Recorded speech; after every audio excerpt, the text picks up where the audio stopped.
Hello, and welcome to Bible Threads with me, Dr. Bruce Becker. The Bible can be intimidating, right? How do we make sense of it all? And what does it mean for our lives? I think the Bible is incredibly interconnected with threads that run through it from beginning to end. In this podcast, I will uncover these threads, help you dig deeper into God's truth, and inspire you to live your life with greater confidence and joy. Let me tell you a bit about myself. In my career, I've been a Mission Start pastor, a lead pastor, a national ministry coach, and for the last decade, I've had the privilege of serving on the Time of Grace team.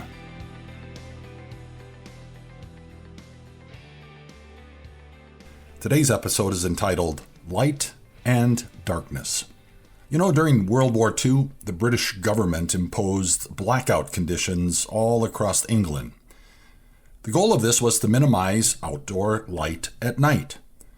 And this was accomplished by residents covering all windows with curtains, cardboard, paint, whatever. Shop owners were required to have 2 doors to enter their place of business so that the outside door would be closed before the inside door would open so that no light would escape. In addition, special covers were constructed over automobile headlights. Unfortunately, this caused a huge increase in car crashes. I wonder why.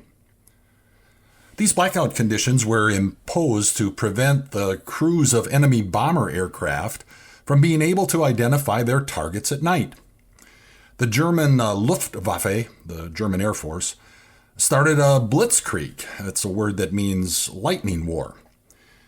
The Blitzkrieg of London began on September 7th, 1940. And for the first 57 consecutive nights, 300 German bombers bombed London, and this bombing continued until May of the following year. It was critical for Londoners not to break the darkness in an age when enemy pilots relied on light to show them their targets at night. Light is the only thing that can break the darkness. Maybe I should say that again. Light is the only thing that can break the darkness. It's been that way since the creation of the world. And that's where we want to start today, with our discussion of light and darkness. The word light occurs 206 times in the Bible, if you're using the NIV translation. 130 times in the Old Testament and 76 in the New. And that doesn't count the 45 times the word lightning occurs in the Bible. The word darkness shows up a few less times, about 148 times, with 107 in the Old Testament and 45 in the New. And understand that light and darkness, as they're used in the Bible, does not always mean the same thing. There is both a physical aspect of light and darkness and a spiritual one. The first time the words light and darkness occur are in the opening chapter of the Bible in Genesis chapter 1. The Bible begins with these words. In the beginning, God created the heavens and the earth. Now the earth was formless and empty. Darkness was over the surface of the deep, and the Spirit of God was hovering over the waters. And God said, "Let there be light." And there was light. God saw that the light was good, and he separated the light from the darkness.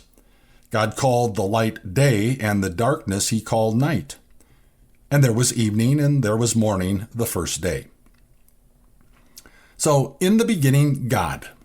That's how the Bible starts. There was a beginning to our universe, and before that beginning, God was the only one in existence. When God decided to do so, he created the basic building blocks of the universe, such as matter, molecules, atoms, also space, time. The word translated created is an interesting Hebrew word. It's used in the Bible only to describe God's activity, and it always refers to something special and unique. God created the universe because he could, and because he wanted to. The earth that God created is described in these verses as being formless, in other words, without a shape. It is also described as being empty, no living things, no plants, trees, or creatures. The third descriptor is darkness, no light whatsoever. And the fourth descriptor is that a mass of fluid covered everything. Can you picture that? Something that is without shape, with a fluid covering it, and you can't see it because it exists in total darkness. Hey, I'm struggling to picture that. How about you? These were the building blocks that God created first. And then there was one more important thing that God created on the first day of creation. God said, "Let there be light." And there was light. It was the very first thing God commanded into existence. On day one of God's creating activity, he creates light. But isn't it interesting that it wasn't until day 4 that God created the light sources, namely the sun and other stars in the universe? In the Old Testament Hebrew language, there is a distinction made between the elements of light, namely energy in the form of waves or particles, and the sources of light, namely the sun and other stars. We make a similar distinction when we talk about the light from the sun. Did you know that it takes 8 minutes and 20 seconds for sunlight to reach the earth from the sun? Our sun, the source, and the light it produces are distinct. They're separate, different. Or to put it even more simply, we make a distinction between the light produced by a living room lamp and the lamp itself. So I've got a couple of questions for you to ponder. Why do you think God created light before he created the sun, moon, and stars? Now, God doesn't tell us, but could it have been so that we look to God for the source of every blessing rather than to the things he created? Sure, the sun provides light and warmth for our lives, but it's not the real source of blessing. God is. Here's another question. Why did God create light on day 1 before he created life on days 3, 5, and 6? Just to recall, on day 3, God created the land masses, which in turn produce vegetation, plants, trees, grasses, so on. On day 5, he created the creatures that live in the water and those that fly around the sky. And on day 6, God created land animals and, of course, the first man and woman. So back to the question, why did God create light on day 1 before he created life? I actually think that's pretty easy to answer. In God's creation, there is a connection between light and life. Without light, life cannot exist. Plants can't exist without light, nor can animals or humans. Light is a prerequisite for life. Back to Genesis 1. God created light and declared it to be good. Everything God created was good.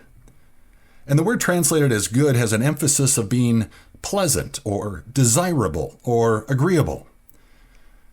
I have to admit that when I grew up thinking the word good referred to God's creating activity as being perfect. Now don't get me wrong.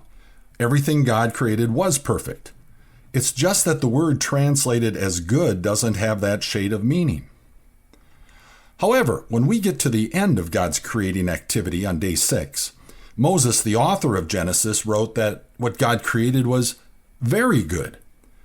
The added word very does convey the idea of excellence and perfection, and that was true of all of God's creation. The next thing that God did on day 1 of creation was that he separated the light from the darkness. I don't know about you, but I'm having trouble picturing what it was like before they were separated. Anyway, he called the light day and the darkness he called night. There was a period of darkness followed by a period of daylight to complete a normal day. Now that's a different way of talking about the two parts of each 24-hour day, isn't it? I mean, we tend to talk about day and night. The ancients talked about night and day. And that was also true at the time of Jesus. For the Jews, each day began at 6 o'clock in the evening. Night was the first part of the day, and the daylight finished the day. And did you notice in these verses that Moses used the word day in 2 different ways? Just like I did.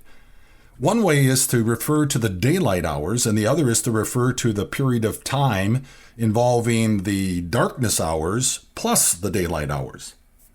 Context always determines the meaning.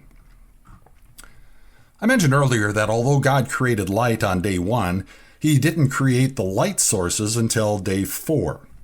So listen to what God created on day 4 and pay attention to the purpose he gives to the sun, the moon, and the stars. So starting with verse 14. And God said, "Let there be lights in the vault of the sky to separate the day from the night, and let them serve as signs to mark sacred times and days and years, and let them be lights in the vault of the sky to give light on the earth." And it was so. God made 2 great lights, the greater light to govern the day and the lesser light to govern the night. He also made the stars. God set them in the vault of the sky to give light on the earth, to govern the day and night, and to separate light from darkness. Maybe first the comment on the phrase to mark sacred times and days and years. The word translated as sacred times in the NIV would be better translated as appointed times or seasons. You know, the seasons of the calendar year: spring, summer, fall, and winter. Personally, I don't like winter, but I live in Wisconsin. The other 3 are really great, though. God established 3 purposes for the sun, moon, and stars. 1, to give light to the earth. 2, the sun to govern the day and the moon and the stars to govern the night. And 3, to separate light from darkness. So what we have in Genesis 1 is an explanation of the physical aspects of light and darkness. Now, before we move on to the spiritual aspects, I don't want to forget the truth that physical darkness cannot exist where there is light. Light always disperses the darkness. And also, let's keep in mind that life cannot exist without light. We're going to see the same is true for spiritual light and darkness. So let's talk about spiritual light and darkness.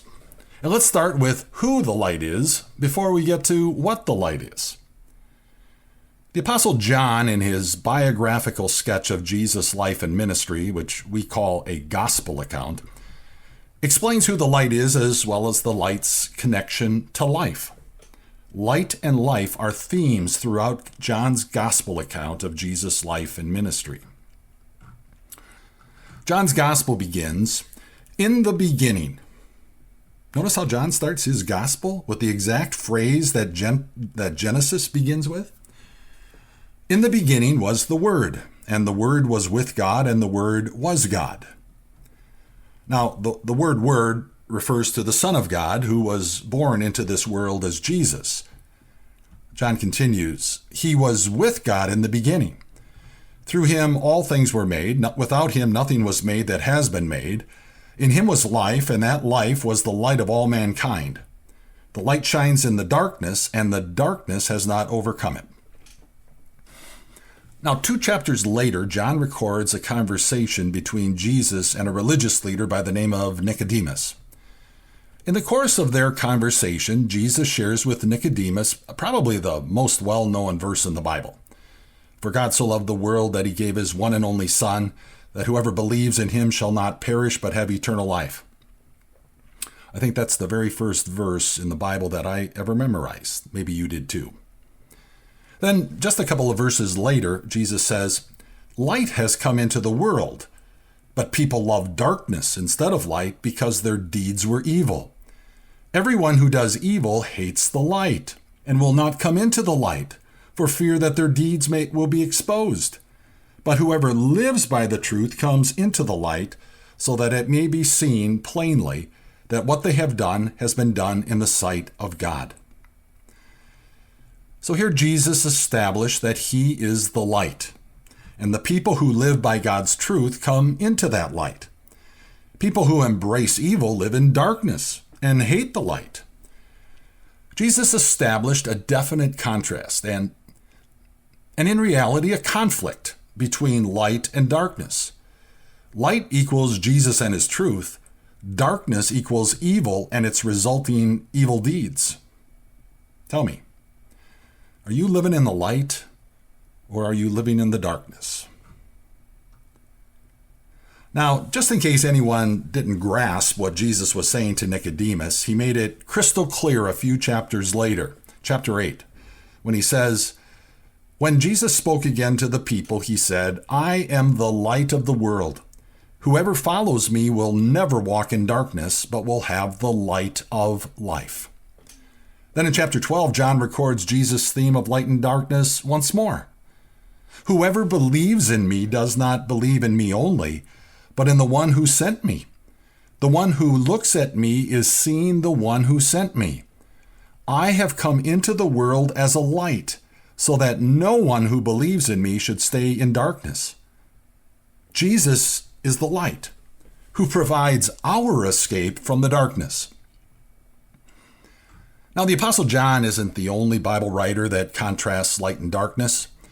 We find this theme occurring in both the Old and New Testament, but especially in the New. In these sections of Scripture, we see not only who the light is, but what the light means for our lives. I want to share a number of verses with you that link the light and darkness theme with God's glory. Listen for some common themes. Remember the 10 plagues that God inflicted upon the Egyptians because Pharaoh refused to let God's people leave Egypt? The second to last plague, and the second worst one, was darkness. Exodus 10 says, "Total darkness covered all Egypt for 3 days. No one could see anyone else or move about for 3 days. Yet all the Israelites had light in the places where they lived." God separated light and darkness, and so his glory was on display. Or think of when the Israelites left Egypt after the 10th plague. God displayed his glory with 2 pillars up in the sky. By day, the Lord went ahead of them in a pillar of cloud to guide them on their way, and by night in a pillar of fire to give them light, so that they could travel by day or night. Another display of God's glory in the pillar of light and fire. So let's go to the New Testament. The Apostle Paul, in his second letter to the Corinthians, wrote, "The God of this age," and he's talking about Satan, "has blinded the minds of unbelievers so that they cannot see the light of the gospel that displays the glory of Christ, who is the image of God." Jesus himself also connected light with God's glory. Jesus told his followers, "You are the light of the world. Let your light shine before others, that they may see your good deeds and glorify your Father in heaven." So when we let our light shine, people see the glory of God. These are examples of the light and darkness theme linked with God's glory. Now, there are other verses that speak of light and darkness in terms of people and their relationship with God. For example, and all of these are from the letters written by the Apostle Paul. In Acts chapter 26, we read that Paul was on trial before King Agrippa. And before the king, he recounted his conversion experience on the road to Damascus, when Jesus told him, "I will rescue you from your own people and from the Gentiles. I am sending you to them to open their eyes and turn them from," listen, "darkness to light, and from the power of Satan to God." And so you see linked up here darkness and the power of Satan, and then light and God. In his letter to the Ephesians, Paul addressed the light and darkness theme 3 different times. First, he said, "So I tell you this, and insist on it in the Lord, that you must no longer live as the Gentiles do in the futility of their thinking. They are darkened in their understanding and separated from the life of God because of the ignorance that is in them due to the hardening of their hearts." In the next chapter, "For you were once darkness, but now you are light in the Lord. Live as children of light." And then in the last chapter, he reminds the Ephesians Christians, "For our struggle is not against flesh and blood, but against the rulers, against the authorities, against the powers of this dark world, and against the spiritual forces of evil in the heavenly realms." This last verse reminds us that darkness exists all around us. It is where Satan and evil exist. It also reminds us that in a spiritual sense, light and darkness are in conflict with each other. Or in his letter to the Colossians, Paul wrote about God's rescue plan for us. For he has rescued us from the dominion of darkness and brought us into the kingdom of the Son he loves, in whom we have redemption, the forgiveness of sins. And I really love how he put it in his letter to the Thessalonians. You are all children of the light and children of the day. We do not belong to the night or to the darkness. So we can go ahead and shout out, I am a child of the light. Go ahead, do it for yourself. The Apostle Peter said the exact same thing as Paul. But you are a chosen people, a royal priesthood, a holy nation, God's special possession, that you may declare the praises of him who called you out of darkness into his wonderful light. Because of Jesus, God has called us out of the darkness of sin and unbelief into the glorious light where we experience God's grace and his forgiveness. The theme of light and darkness is a thread running through the Bible, and there are many more examples that we don't have time to take a look at right now. But I would like to close with one more thread that goes from the beginning of Genesis to the end of Revelation. As you may know, the majority of Revelation is a record of the visions that the Apostle John was privileged to witness. In chapter 21, John sees the New Jerusalem. He describes it in great detail. And toward the end of this description, John wrote this. He said, I did not see a temple in the city, because the Lord God Almighty and the Lamb are its temple. The city does not need the sun or the moon to shine on it, for the glory of God gives it light, and the Lamb is its lamp. The nations will walk by its light, and the kings of the earth will bring their splendor into it. On no day will its gates ever be shut, for there will be no night there. You're probably way ahead of me on this one. Just think, on day one of God's creating activity, he called light into existence. To do what? To dispel the darkness. 3 days later, he created the sun, moon, and stars. In the new heavens and the new earth, there will be no need for the sun, moon, and stars, because the glory of God will be the source of light, the only source of light that will be needed. And you know what else? There will be no darkness, only the light, and we will live in that light for all eternity. Light and darkness. It's one of the grand ands of the Bible. It's a thread that weaves its way through the Bible, starting with creation and ending with eternity in heaven. One last thing. I want to tell you about a book I recently wrote. It's called Prophecies and Fulfillment, God is Still in Control. In it, I take a look at prophecies in the Old Testament that speak to Jesus' birth and ministry as the light of the world. If you would like to get a copy, go to timeofgrace.org and click on Store. Thanks for listening. Join me next time for another episode from our Bible Threads series entitled The Grand Ands of the Bible. God bless.